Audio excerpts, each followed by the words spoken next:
This is it. With at least a satellite view of the location.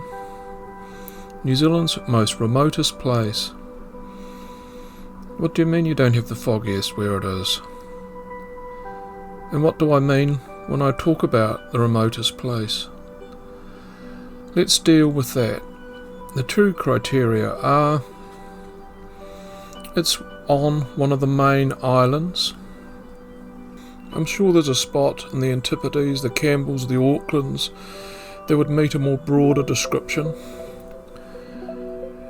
This criteria measures how far you're away from the next piece of human inhabitation. So, how far can you get away from other bipedal apes in New Zealand? About 30 kilometres, and I'll get to that shortly, along with the locations. New Zealand is of course blessed with a population density of around 20 people per square kilometre, meaning New Zealand's population density is actually below, say, that of Fiji or the Cook Islands. Countries with a similar population density include Norway and Finland. There are plenty of places in New Zealand to be misanthropic and check out for a few weeks. This one happens to technically be the best. A long way from the nearest shop or pub though, and so where is it? It's fairly obvious it's in Fiordland, which bans messy things like houses and roads. I'll show you. Here. It will be hard to construct a more beautiful and desolate location. Take it in. It's Coal River. If you wanted to get really technical, the actual spot is where Coal River meets the coast. You prefer a map? Okay, since you're so pushy.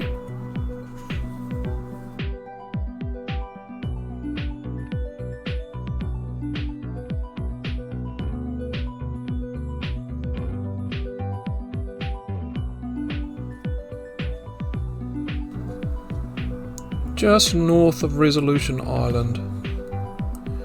Resolution is bigger than Waiheke, by the way. I'm not going to say close to, but in proximity to Te Anau.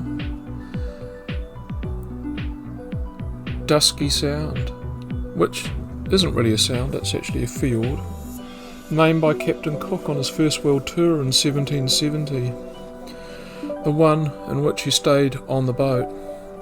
On the second voyage, 3 years later, Cook spent 6 weeks exploring Dusky Sounds.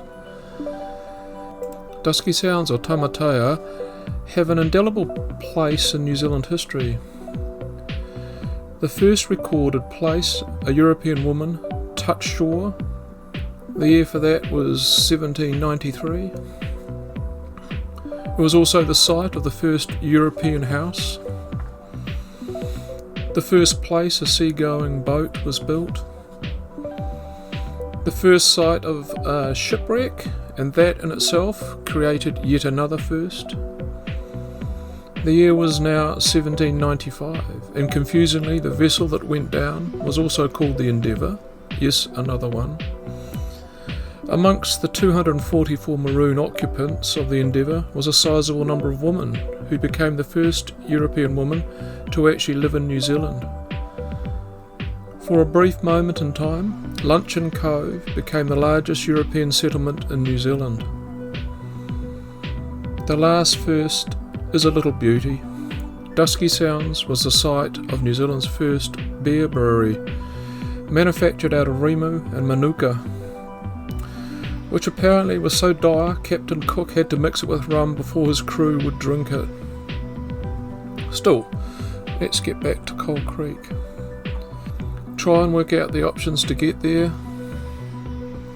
The first and most direct is to helicopter in. That outstanding photo of Coal River was taken by Fiordland helicopters. Plus, you could take in the scenery and not get up a sweat.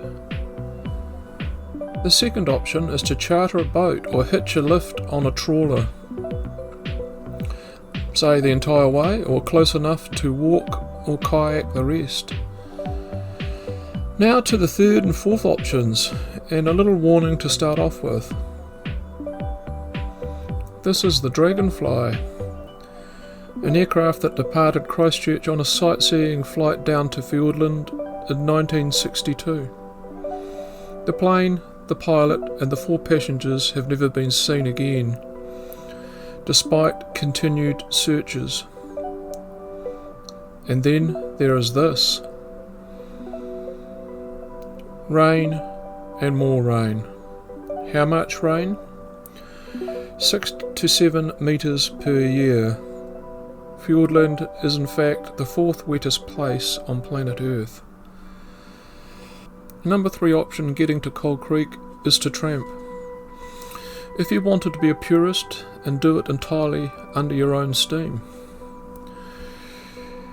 You'll certainly need a similarly motivated group with a locator beacon and enough food to last 20 days.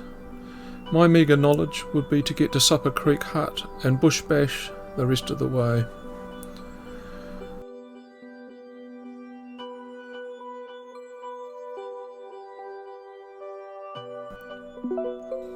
Supper Creek Hut happens to be the last point of human habitation I mentioned in the criteria. The dusky trail leading to Supper Creek is a major exercise in itself and normally only tackled by the most experienced trampers. In a straight line to Cold Creek Bay, it's about 30 kilometres. God knows how long by foot, travelling at a meagre kilometre an hour. Possible? Yes. Not recommended or encouraged. The 4th and last option I could find was to pack raft or to kayak. This again is only an option for the most experienced outdoor person in the company of other similar individuals.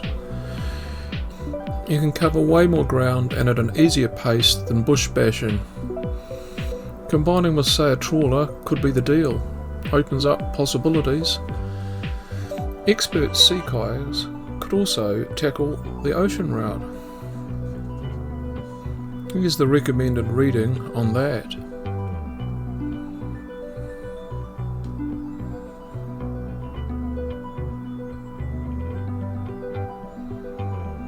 Kayaking or rafting also comes with one major benefit. Sandflies won't travel more than a few metres from shore over water. Sandflies also hate winds.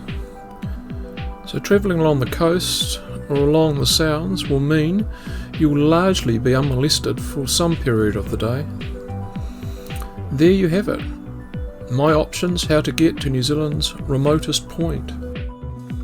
Still, what do I know? I'm sure some viewers of this video will also be able to concoct their own route, combining some of those options, perhaps ones I haven't thought of. All without endangering life and limb, one hopes. Stick those alternatives in the comments, please. Thanks for tuning in. Subscribe to this channel for more interesting things from New Zealand, and I will see you next time. Bye for now.